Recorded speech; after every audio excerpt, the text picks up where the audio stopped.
I see this type of comment a lot, and honestly, this is a great teaching opportunity. Usually, when people say stuff like this, what they mean is, I would never personally use that expensive of a knife, so I'm going to assume that nobody else does.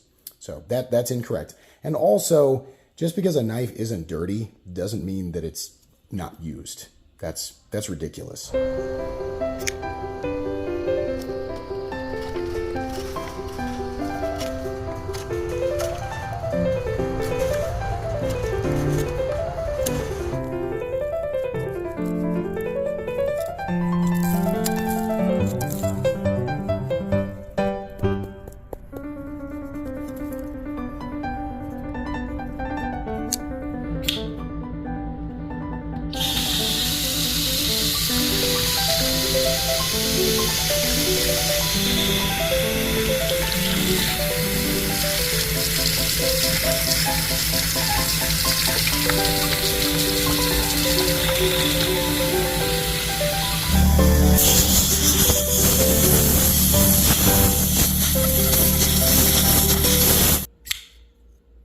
Well, that knife there doesn't even look like it's been used.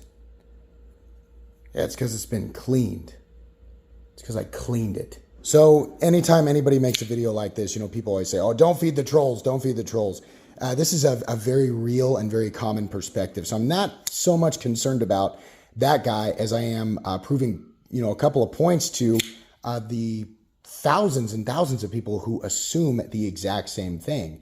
Number one, a dirty knife is not, the only indication of use. Oftentimes a dirty knife is just a knife that isn't being cleaned, right? In this case, I've got scratches on this knife. It's kind of hard to see.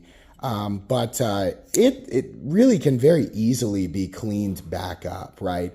So that doesn't really mean anything.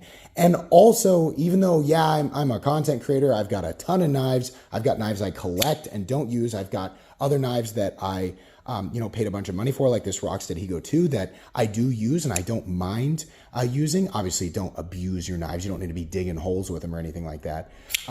But there are people out there who use expensive knives. It's really not that special of a thing. It's just incomprehensible to the vast majority of people. So that's where we get these comments. At the end of the day, just buy whatever you like and do whatever you want to do with it. Stop worrying about what other people are or are not using their knives for. If you like cheap knives and they work for you, great. If you like expensive knives and they also work for you, great.